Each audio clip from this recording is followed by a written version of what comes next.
Assalamualaikum warahmatullahi wabarakatuh. Salam sejahtera untuk kita semua. Perkenalkan nama saya Haryoko dari IF202.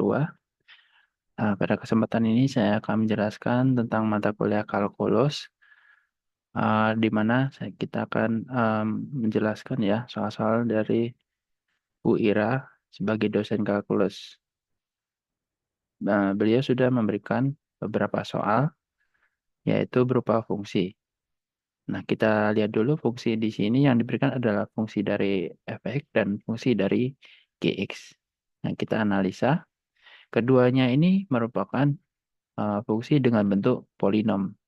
Kenapa disebut bentuk polinom? Karena x-nya ini sebenarnya kedua x yang di depan ini itu memiliki pangkat ya. Meskipun kita lihat di sini 2x min 9, 2x-nya ini tidak ada pangkat. Tapi sebenarnya di sini ada pangkat 2x pangkat 1. Dan yang di sini pada fungsi gx juga udah terlihat jelas bahwa di koefisien a-nya ini adalah x pangkat 2. Nah, juga pangkatnya itu berupa bentuk bilangan bulat positif, maka disebut bentuk polinom ya. Kalau misalnya pangkatnya misalnya adalah min 2 seperti ini, uh, maka itu bukan mempunyai bentuk tak baku. Bisa dibilang bukan bentuk tak baku, tapi bukan sebuah polinom seperti itu. Nah, kedua fungsi yang diberikan ini sifatnya kontinu ya. Artinya ketika seperti yang kita ketahui bahwa ketika kita memasukkan sebuah input ke dalam variabel x-nya di sini, maka hasilnya adalah output. Nah, output yang diberikan setelah kita masukkan ke dalam fungsinya, yaitu misalnya di sini 2x min 9, atau aturan fungsinya, maka akan menghasilkan y. Maka bisa dibilang fungsi x ini sama dengan y-nya. Nah, dari situ kita ketahui bahwa ketika kita memasukkan sebuah nilai input, maka akan ada output yang secara kontinu menghasilkan sebuah nilai.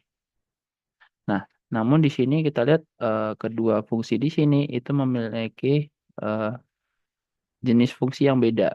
Karena di sini yang atas ini adalah fungsi linear. Fungsi linear ini adalah fungsi yang pangkat paling besarnya di sini, yang paling depannya adalah hanyalah angka 1 ya, 2x pangkat 1. Karena sifatnya yang linear ini, maka kita bisa melihat bahwa fungsi linear ini akan berupa nantinya garis lurus gitu. Seperti itu kalau kita masukkan ke dalam grafik. Lalu di bawahnya ini tentunya ini adalah fungsi kuadrat karena udah ada pangkatnya di sini. Baik, kita lanjut ke next slide. Nah, pada soal yang pertama ini kita akan menentukan nilai fungsi. Fungsi dari f min 1 sama dengan 2x min 9. Untuk menentukan hasilnya, kita bisa langsung substitusi atau masukkan nilai min 1 ini ke dalam aturan atau fungsinya ya, kita hitung. F min 1 sama dengan 2x, x-nya kita gantikan min 1. Kita hitung min 9, min 2, kurangi min 9 lagi, maka F min 1 ini hasilnya adalah min 11.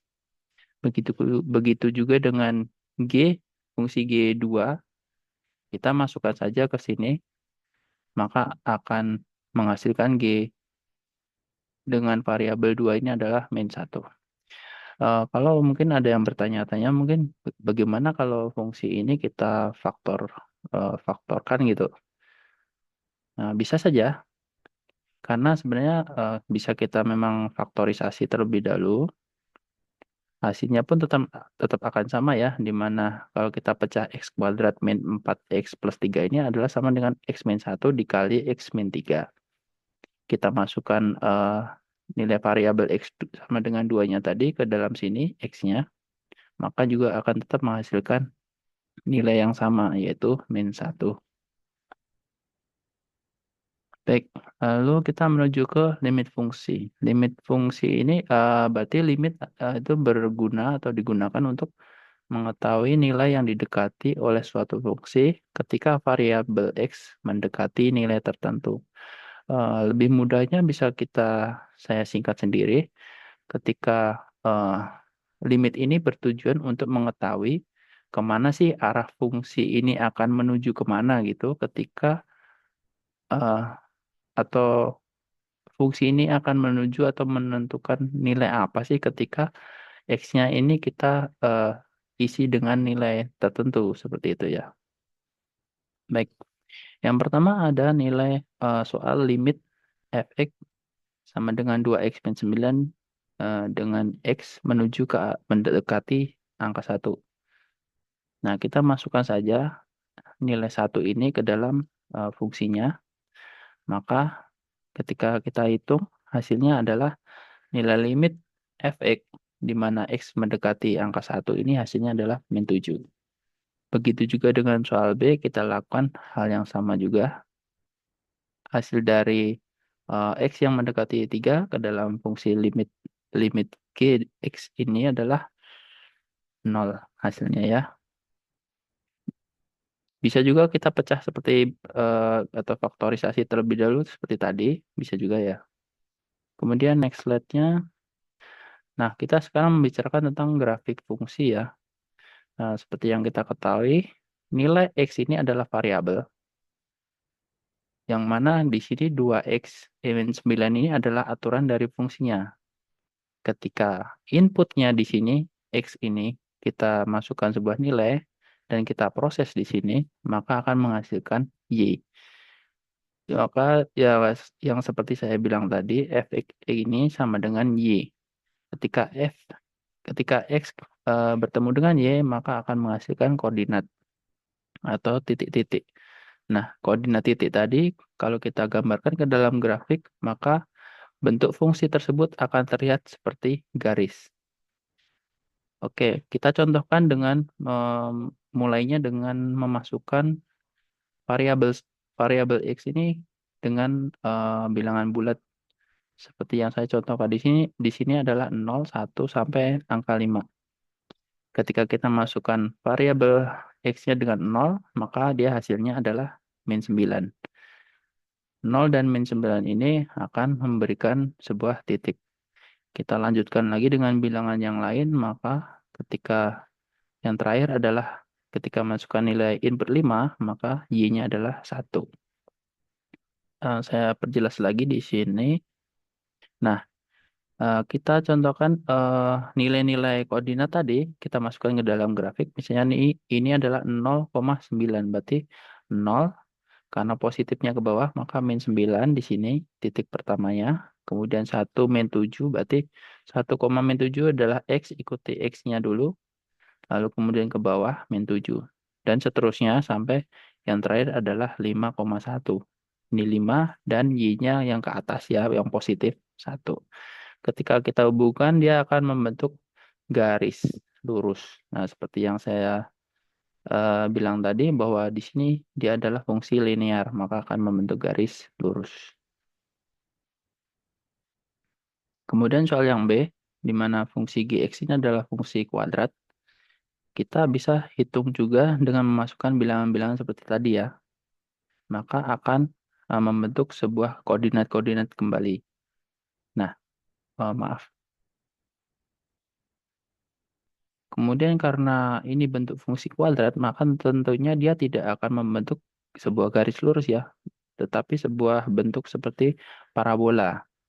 Nah, karena dia memakai eh, grafiknya berbentuk parabola, kita harus menghitung dulu puncak parabolanya di mana ya.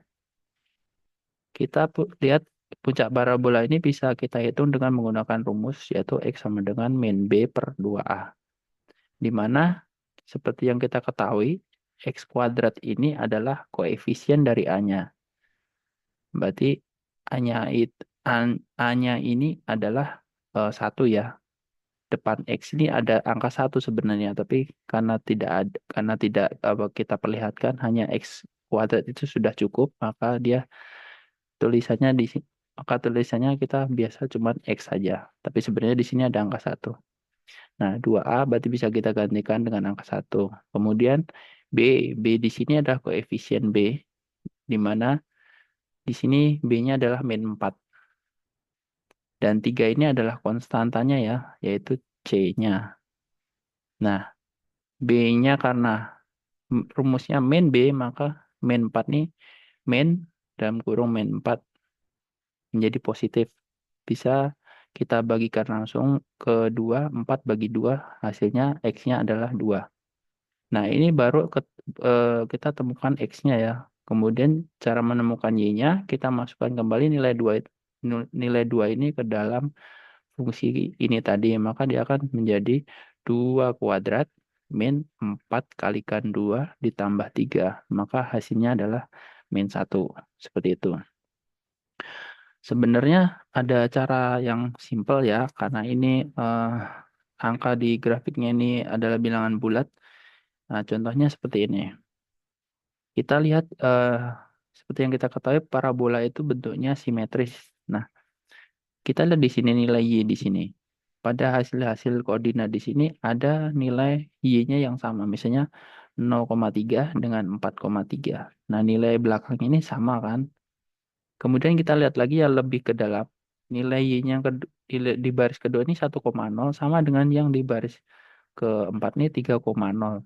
Tentunya kita dari sini bisa membayangkan ya bahwa di sini mereka tuh membentuk garis lurus yang semakin mengecil dengan ketinggian Y-nya yang sama.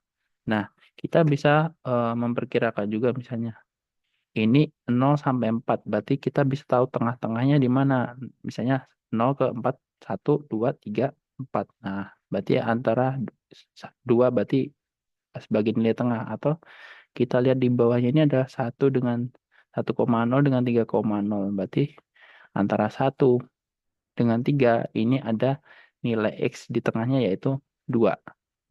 Nah, kalau kita punya bayangan seperti itu, kita tidak perlu mencari X-nya ya, langsung kita masukkan nilai 2-nya ini ke dalam variabel fungsi kuadratnya, maka akan langsung menemukan Y-nya yaitu min 1. Nah, hasilnya di sini kita masukkan ke dalam grafik 0,3, 1,0, dan seterusnya. Ini saya gambar manual. Kemudian kita hubungkan akan membentuk kurva atau parabola yang mulutnya terbuka ke atas. Sebenarnya dari koordinat ini hanya terbentuk dari sini sampai naik sini ya. Karena saya untuk mempermudahkan membuat grafik, saya masukkan juga di sini adalah min 1. Nah, min 1 ketika kita masukkan ke dalam fungsi akan menghasilkan Y-nya adalah 8. Nah, dari sini saya bisa menggambar secara manual di sini akan membentuk kurva seperti ini. Baik. Lalu ciri-cirinya bagaimana kalau kurvanya adalah membuka ke bawah? Kita bisa lihat dari koefisien A-nya bila dia misalnya minus X atau minus 2X kuadrat. Nah, seperti itu maka tentunya bentuk parabolanya akan membuka ke arah bawah gitu. Baik, lanjut ke komposisi fungsi. Komposisi fungsi ini adalah sebenarnya fungsi dalam fungsi ya. Jadi dicontohkan di sini ada dua soal di mana F ini ada F dari fungsi F dari G min 1.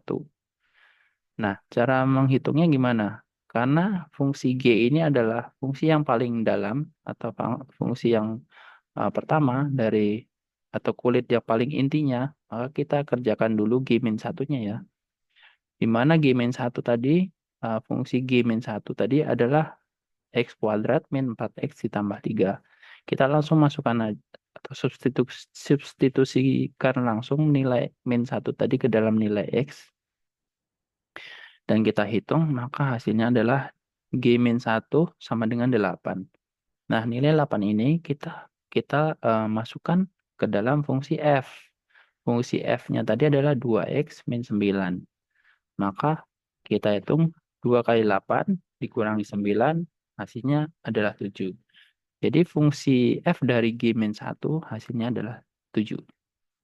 Seperti halnya dengan soal A, soal B, fungsi G dari F min 3 ini kita lakukan hal yang sama, hanya saja terbalik ya. Yang tadi fungsi kuadratnya terlebih dahulu baru fungsi di sini linearnya, kita balik fungsi F-nya dulu linearnya kita hitung baru hasilnya adalah min 15 kita masukkan ke dalam G-nya. Fungsi G min 15 hasilnya adalah fungsi G dari F min 3 hasilnya adalah 288. Seperti itu. Baik dari kita dari kedua soal tadi bisa kita tarik sebuah kesimpulan ya, di mana kegunaan fungsi ini adalah menentukan hubungan antara variabel. Nah, seperti yang sudah saya jelaskan di awal, bahwa eh, fungsi dari sebuah nilai variabel itu mempunyai aturan, dan aturan itu ketika kita masukkan sebuah nilai atau kita proses, maka akan menghasilkan nilai Y. Jadi, di mana ketika nilai X-nya ini berubah, kita masukkan nilai yang terus berubah, maka Y-nya pun akan menghasilkan suatu nilai yang berbeda. Begitu juga dengan Y, itu tergantung hasilnya dari nilai X yang kita berikan. Dari situ terlihat sekali bahwa antara X dan Y ini merupakan variabel yang saling terikat satu sama lain di dalam sebuah fungsi. Kemudian ada juga dari soal tadi kegunaan limit sebenarnya untuk mengetahui nilai yang didekati fungsi. Kemudian juga dari fungsi-fungsi yang kita hitung sebelumnya, kita bisa memvisualisasikan bentuk dari sebuah fungsi melalui grafik. Kemudian yang terakhir, bahwa fungsi itu sebenarnya bisa kita gabungkan antara satu fungsi dengan fungsi lain menggunakan komposisi fungsi. Baik, mungkin sekian dulu penjelasan saya tentang soal-soal yang telah diberikan. Semoga pembahasan saya ini dapat berguna bagi kita semua. Sekian dari saya. Wassalamualaikum warahmatullahi wabarakatuh. Salam sejahtera untuk kita semua. Terima kasih.